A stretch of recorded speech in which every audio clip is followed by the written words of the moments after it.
Magandang gabi mga kabisakol. So, ang oras natin ay nasa 11 p.m. na. So, umalis yung asawa kanina is 10 p.m. kasi may biyahe siya. Nakakatuwa lang kasi isipin na kasi hindi kami pala simba na mag-asawa ha. Pero, syempre, kahit hindi kami pala simba, nasa sentro pa rin ng pagsasama namin ng pamilya namin yung nasa taas. Kasi yun naman talaga dapat at hindi talaga dapat, talagang dapat. So, nakakatuwa lang na nire-remind niya ako lagi na bago matulog, magdasal. Sabi niya sa akin kanina, Hal, bago matulog magdasal kayo mga bata. Di ba ang sarap lang sa pakiramdam na nire-remind niya ng gano'n, na hindi niya pa rin kami nakakalimutan dito at hindi rin niya nakakalimutan yung nasa taas. So, kahit hindi kami sabing pala simba. So, kung mapapansin nyo guys, inaantok na talaga ako. Lang kasi, nanood pa ako. May pinanood ako, syempre, para sa mga paangat. Ayun. Sumasali tayo dyan para naman umangat tayo. Diba? Yun lang guys. So,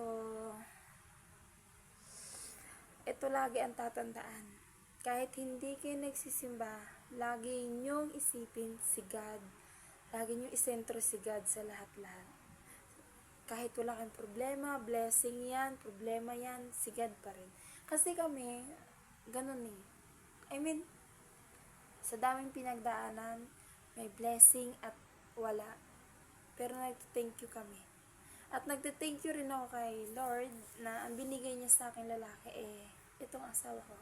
Kasi, super na lagi niya akong nire-remind sa mga ganyang bagay. Minsan may time na na stress, ganyan, pero andyan siya, ganon. So kaya ang sarap sa pakiramdam. Sarap sa pakiramdam. So ayan, guys. Mga kabisakol, tulog na ang aking mga chikiting. Katutulog lang din kasi umiiyak. Umiiyak sila kasi hindi sila sanay na hindi nila katabi yung papa nila pag natutulog. So, yun. Buti na nakatulog sila. Pero, syempre, before ko sila pinatulog, nag-pray muna kami. So, ako guys, matutulog na din ako kasi maaga pa ako gigising mamaya. Kasi maaga yung anak kong panganay kasi may, sila, Zumba. Mga sa school, daming eme-eme. Pero, okay na kasi para sa kanila din, may exercise yung katawan. So, yun guys ha.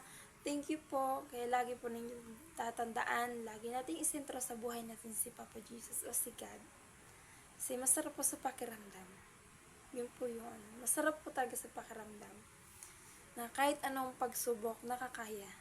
Kasi, nandyan siya lagi. Ako po, aminado po talaga kami na hindi kami pala simba. Kasi talagang apaka-busy po. Sobrang busy po talaga. Pero, lagi siyang nandito sa amin. Lagi siyang nasa gitna namin. Lagi siya ang sentro namin. Kaya yun lang guys. Huwag kakalimutan. Magdasal bago matulog. Nagano ako, diba? Basta huwag nyo kakalimutan lagi. Sentro si God. Kahit anong pagsubok. Yun lang po. Bye-bye! Good evening mga kabisakol. Bye-bye! Good night!